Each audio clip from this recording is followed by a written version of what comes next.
some dry air. You feel wounded? You're in my finger. Oh, we're on. Good morning. Haven't seen you for a couple of days. Uh-oh. We've been gathering material, Uh-oh. but we didn't get far enough to talk to our wardrobe person, who doesn't exist, obviously. Oh, you're saying we clash? We clash. It's It's a good thing we match in every other way. Oh, Oh, look at that. I love my plaid jammies. it's not jammies, it's a nightshirt. I really love my plaid nightshirt. I do too. This red plaid brings back lots of memories of my growing up. It does. It was the only plaid available, I think, in North Dakota. This think- very plaid. Yes, I think it probably should be called North Dakota plaid. Oh man, this coffee is good this morning. I like it. Thank you for doctoring mine up so that I can swallow it. I know I like strong coffee, and sometimes I get a little overdone. You see how curly my hair is today? That's because I had a swig of coffee before you thinned it out with a little milk. Oh goodness. Yes, this plaid, I remember wearing it to Girl Scout camp with my first pair of blue jeans. I was in 8th grade, and that's when blue jeans came on the market for girls. That must have been 1952. Man, you got math skills too. I'm faking it a little. Okay. Oh, I'm gonna itch my ear and just not lose my coffee. I got Should I some hold your skills. coffee while No, you I've itch your got ear? I got skills. Okay. All right. Anyway, so blue jeans. I want to know about these new blue jeans. The denim back then was very thick and stiff. And the cut was straight up. There wasn't such a thing as fitted jeans. So straight up from the crotch to the waist. I remember going to the Class B basketball tournament games at the Memorial Hall Gymnasium in Kenmare as an 8th grader and sitting in the bleachers in my new blue jeans with my red plaid shirt. But what was uncomfortable was that I had to wear a belt because they were a bit wide. Can you move your hand? There, okay, like this. And so I wore a belt, but when I sat, the belt didn't give, it just still was straight up. So there was a gap between the jeans and my backside. I don't know if I'm depicting this right. Do you get the picture? I got it. Okay. So I was very conscious throughout the whole thing that maybe my skin was showing. And so it was hard to concentrate on the game, but as I recall, the Kenmare Honkers won. There you go. Yeah. Amazing. I think maybe we should do a little review of cheers that we remember. Because you growing up in Manitoba, me growing up in North Dakota, separated by this thin, invisible border, we have a lot in common. Why don't you It go? might not be age, but we do have other things in Yeah, I don't know. I don't. Don't you remember? We didn't have any cheer. Well, I didn't have. We had a volleyball. I went to high school at a place I'll that had start no you football. out and see if something comes. All right.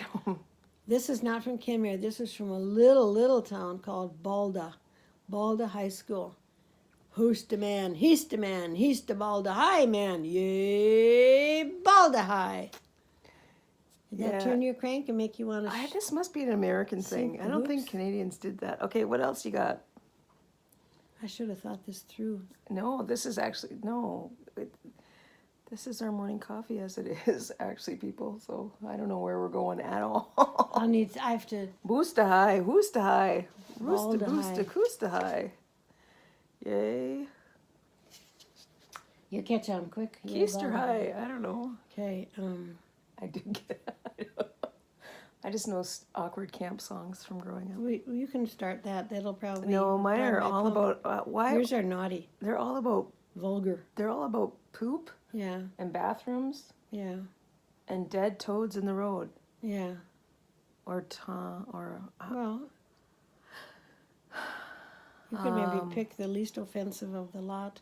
kumbaya. Right in the middle of toads in the road, you come with kumbaya. I mean, at the end of the night, you sang something. You had to right. account for. You had to I don't know. Oh, you were down to the embers, the glowing embers, man. Oh, you make me giggle. Or you sank into total blackness. Oh, let me think. What's the one about the? I can't even remember. Oh, I should have shot.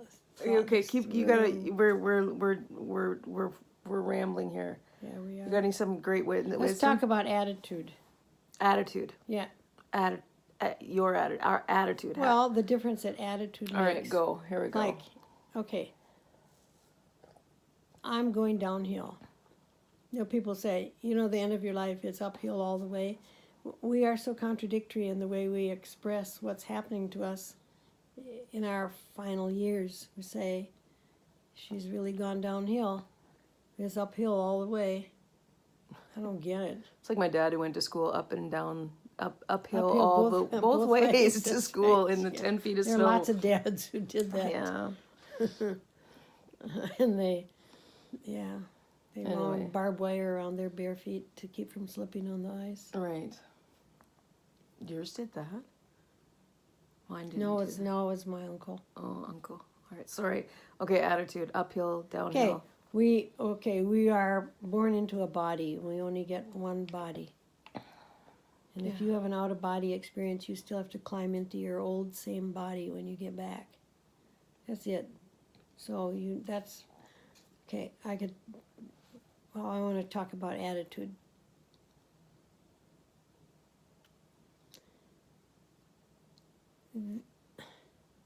As your life goes on and it starts to wane and your body starts to decrepitize, attitude makes a big difference, I think, in your health as well as your welfare, your general enjoyment, the quality of your life. You can't change your economic status. You can't change your looks. You can only affect your health to a certain extent, but I think part of the extent is your attitude. And you can choose to look on the bright side. It sounds like a cliche, and I don't care, but it works. If you have a good attitude and you look on the bright side and you remember that there are always people worse off than you and that you are lucky and count the ways in which you are lucky, your life will improve. The quality of your life will go up by several notches. I love my life. I'm dying, but I think that I'm dying at a slower rate because I have a more positive attitude. And I have this chick right here. That's a winning combo. I realize that she's just one of a kind, and I'm sorry for the rest of you. You have to put up with what you got. Make the best of it. Your partner is doing the best that he or she can. And if you give good response and good encouragement, the quality of the life for both of you will improve. This is the retired teacher. Oh, here's my crooked finger. Yeah, this is my going south finger. All right. So, was I kind of negative when I explained all this? If so, I'm sorry. No, I just want to say that because I have a pretty positive attitude, that I have ended up enjoying my life, enjoying other people, because if there are any positive vibes that I radiate, they come back to me, and so I get what I give, what I put out comes back. And I know that that's true in some relationships where I have struck a more positive tone from the tone that was the default tone. And now I enjoy the relationship, and the other person's life has a better quality. Mm-hmm. So buck up and Look at what you got and be grateful, be thankful. Oh, you're so... Spread the cheer. I'm so what? Do it. I just think I think that's the thing that amazes me the most about you. That's the thing that I stand in awe in. I think it's fair to say every day in this journey. Every day is your ability to find the goodness, because what most people see, Jenny, what most people see is you putting your best. I mean, you rally fierce when you're with people. That's why we put out this thing about trying to monitor visitors next week, because when you're in the presence of other people, you go into entertainer mode. I do. You do, which is energy, and so that we're asking people to just give you some time to use everything you've got to bounce back next week, right? But I am give me some positive energy. They would, and we'll figure that out. But it's just that where I'm going with this is that I would not be so gracious. Eek. I wouldn't. If the roles were reversed, Jen, if this was you holding a camera for me, and I was walking in the same pain and in the same all those things. I mean, it's walking in the shadow of the valley. I know, but when people don't understand the depth of the physical struggle, because you put on this great, because your attitude is so great, it masks some of the reality of what we're dealing with. That's just true. The reality, folks, is that I'm in pain 98% of the time. The other 2% I'm sleeping. So it's just that piece of saying to you that your attitude is, I mean, I'm gobsmacked most days about it. There's my word Canadian for surprised. Just like, what? How could I would not be as gracious. You make it easy. I'm just saying, I want you to know that I just think that people look at us doing this and they think, oh, look at that, she's looking so great. Yep, she is. She's great. Ginny in herself is great. Ginny in her body is not so great. Right? I guess there's that. I love doing this with you. It's an interesting journey. And we want to make the most of it because it's a one-time opportunity. And there's something very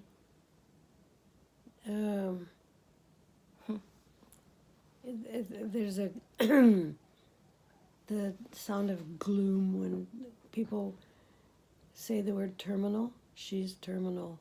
Mm-hmm. And I say, hey folks, we're all terminal from the moment the umbilical cord is cut from our mother's womb to us. It's the countdown.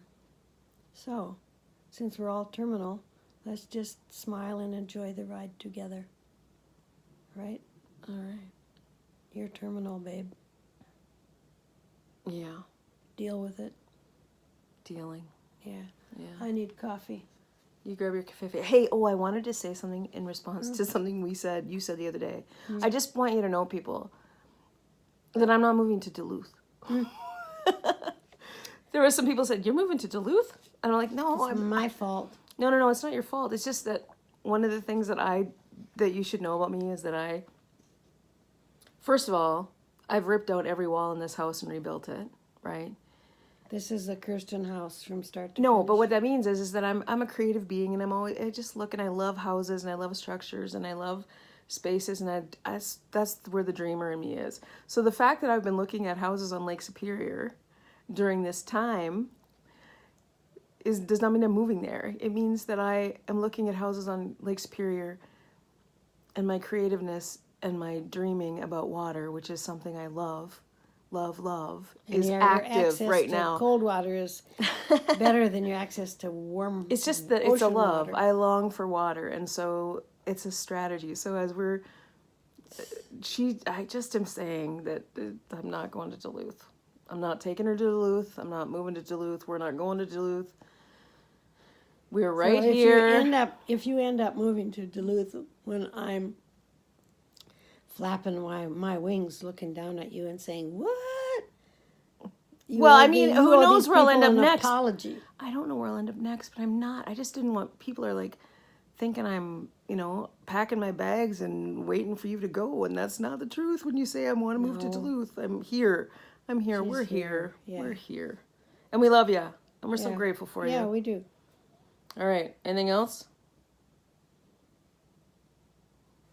I have a owie. Oh, that finger. Pull it in. Pull it in. You just flipped off your audience. Oh my goodness. I take it back. You're naughty. All right. I love you all. Over and out. Yeah, over and out. Bye-bye.